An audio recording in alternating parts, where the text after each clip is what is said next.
In this video, I am interviewing the amazing Maryam Pasha. Maryam Pasha was the director and founder of TEDx East End for over 6 years. And from this year, Maryam will become the director and curator for TEDx London. In 2016, Maryam took a step back from organising TEDx events, and she actually had the opportunity to stand on the red carpet herself. Her idea worth sharing was on Imposter Syndrome, and that is what we're going to be speaking about in this interview. I hope you enjoy my conversation with Maryam Pasha. Obviously you're the director and curator, so you spend a lot of your time backstage doing all the organising. Yes. But in 2016 you had the opportunity to stand on the red circle to deliver your TEDx talk. Yes. And that was on Imposter Syndrome. First of all, what is Imposter Syndrome for those people who don't know? Sure. So Imposter Syndrome, it's not a psychologically diagnosed disorder. It is more a set of feelings. And they're best described as this feeling that somehow you're not good enough. Like somehow that you have fooled everyone around you into thinking that you know what you're doing, but actually you don't have a clue, and that you're very afraid that soon someone significant is going to discover that you are a fake or an imposter, and you're going to be found out. And so it's the beliefs and the behaviors and the anxiety that comes around this feeling of being a fraud.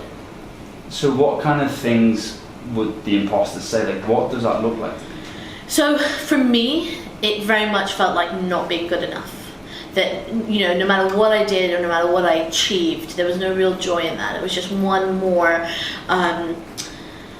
thing I had to then try and hide from people. So for example, you know, I got into a great university for my undergrad, and I didn't think, oh wow, I've worked so hard, it's great, people can recognize it. I thought, oh shit, like now I'm going to be at this university with the top, 1% of the country, and I don't know how the hell I'm going to keep up, or people are going to immediately know that I'm not good enough. And so I would constantly look at my life as if everything I achieved was luck, being in the right place at the right time, just being very charismatic but not really intelligent. And there are different ways it manifests, but for me it was very much this feeling of not being intellectually good enough, which then started to seep into lots of other areas of my life. So, not being a good enough woman, or not being a good enough boss, or whatever it ended up being.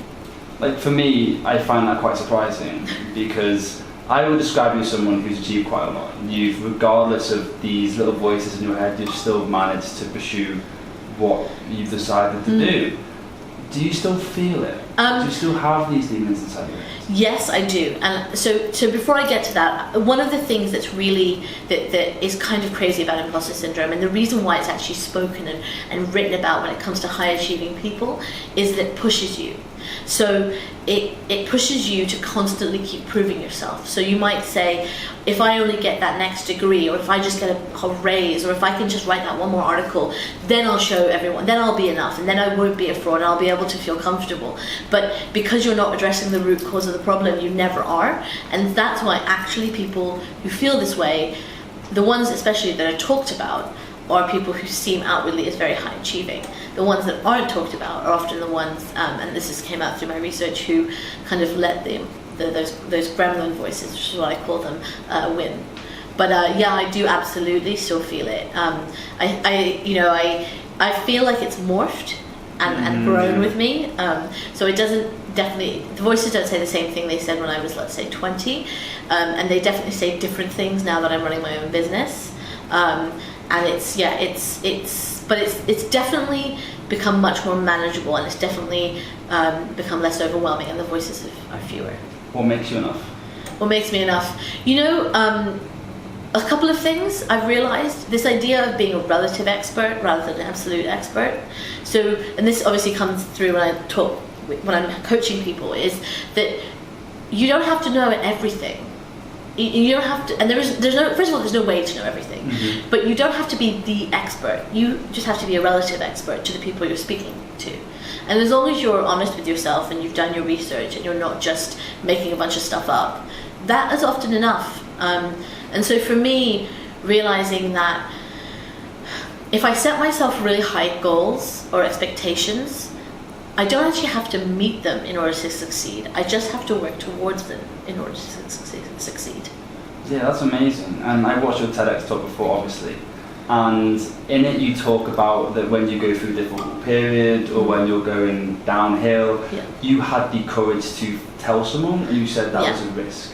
Why did you tell someone, and what was the benefit of talking to someone about your feelings? Absolutely. So if you think about it, imposter syndrome is all about this fear that someone's going to find out that you don't know what you're doing. So the idea of then turning around and saying to someone, hey, I feel like I don't know what I'm doing, is terrifying, because you're confessing you being an imposter.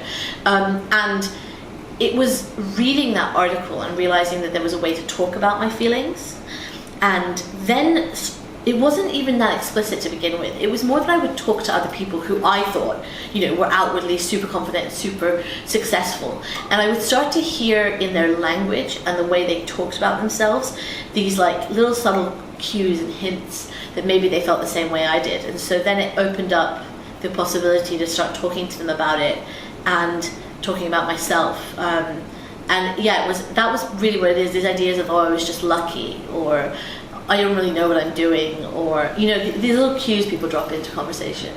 Yeah, but like I'm a kind of a perfect example of this. So obviously, even with like this video stuff, I have no idea what I'm doing.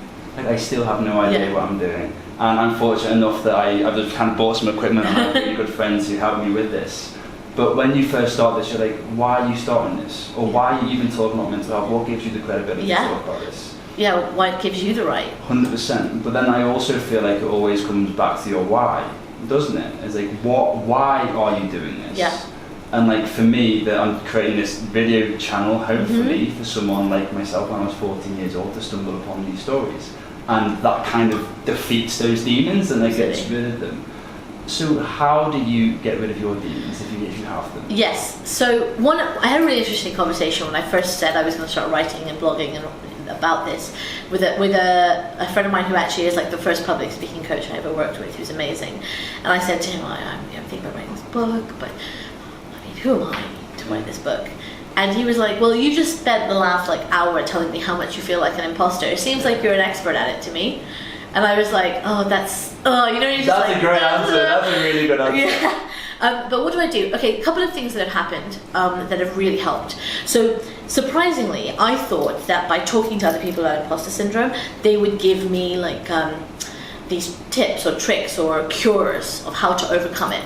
And what it actually made me realize is, first, there's no cure. It's more like a volume. Sometimes the voices are louder, sometimes they're softer, sometimes you can get them all the way down to mute, but it doesn't mean that they will be off forever. But actually, the actual act of speaking to people about the way I felt and hearing their stories was really the first step in realizing it, because what it makes you, or it allows you to do, is name and recognize the thoughts that you're having, and you kind of have to separate those out and realize that these thoughts, although yours and could be true to you, they're not objective facts. They're just your perspective and your opinion, and you start to separate them out. And then from there, for me, the next step was being able to catch those thoughts. So if I was in a situation that was very triggering, was very feeding to my gremlins, being able to realize who was speaking in my head and whether it was really me or whether it was one of my gremlins. And when you can identify those thoughts, you can stop them from spiraling. I mean, this is classic, very basic level CBT stuff, understanding your cognitions and changing your behavior around them. So for me, it was realizing that if I was feeling nervous about starting my own business and not being able to have clients, that was okay, that was a thought, but that was not the only thought, and it was not the truth, and I would shut it down. Interestingly, the most surprising thing that's helped is getting really angry. Okay. Yeah. So I've written about this before and I've spoken about it a little bit. I call this the Donald Trump effect. Okay, this is going to be interesting. Yeah. So essentially, in my opinion, Donald Trump is like the least qualified person in the world to hold his job. So if you actually search on Twitter, Donald Trump and imposter syndrome, you just get this treasure trove of tweets of people being like, if that guy can do it, I can do anything I want. And joking aside, essentially, I just started to see people who were not very good at what they did, who would talk about themselves as if they were amazing and as if they were the experts on it. And I started to think, well, hang on a second. If they can do this, why am I like limiting myself and censoring myself? And more than that, I started to see people succeeding on the backs of other people, like over and above them, being promoted, you know, people who were really good at their job being bullied into leaving, or in the case of, for example, public speaking, people who are not very good coaches promoting themselves as amazing coaches, and I think that's a real violation of trust. And so as I got angrier, this really amazing thing happened. I just started to feel less like an imposter, and I've been riding that wave. There's so many questions I can ask to finish off with, but I want to finish off on this. You are an incredibly busy woman. You juggle so many plates, and even throughout the whole TEDx journey, I was incredibly impressed by what you actually achieve and you can put on your shoulders. Thank you. How do you look after your mental health? Great and question. what do you do to look after your mental health? So I would say two things. The first is a recent realization. So I no longer participate in the busyness Olympics, right? Let me explain. There's this conception, right? When you meet someone and they're like, how are you? And you're like, I'm so busy. And they're like, oh, I'm so busy. And they're like, no, I'm busier than you. Like this competitive busyness, right? Like somehow the more we fill our lives with stuff and the busier we are, somehow that increases our social standing, right? I don't do that anymore. Like, I'm happy to tell you that I'm actually not busy right now. That doesn't diminish me as a person or make me less successful. So that's something I've realized, is you don't have to fill every single minute of your day to then somehow be successful. And then that decreases the stress because it allows you to focus on what you need to focus on and allows you to recuperate. Mm-hmm. The other thing is, I just accepted who I was. So I am a person who works in spurts. You know, I can do, 80 hours in 1 week. But then I will lie on the couch and watch Netflix for 3 days. And when I was younger, I used to kind of like beat myself up about it, right? Like, why are you so lazy? Why are you not doing anything? And I just realized that that's my work pattern. I will go and work really, really hard, and then I will go and almost do nothing and recuperate, and then I'll work really, really hard. And the highs allow me to enjoy the lows, and the lows allow me to prepare for the highs. And instead of judging myself as somehow not doing it right. So that's been a really big thing for me. And I obviously fail. We all fail at not judging ourselves and stressing out. But actually, I found those things help. So, like in summary, love yourself and don't compare yourself to other people. Yes. Amazing. Maryam, this has been amazing. I feel like I could talk to you all day. Thank you. And thank you so much for your time. Thanks so much, Phil. I hope you enjoyed this interview with Maryam Pasha. You can follow Maryam on Instagram and Twitter at Maryam Pasha, all lowercase and one word. My next guest is the one and only Alex Merry. Alex is a speaker coach, and he's also the director and curator of TEDx Clapham. If you want to be notified for when that video comes out, please subscribe to my YouTube channel, and I'll see you then.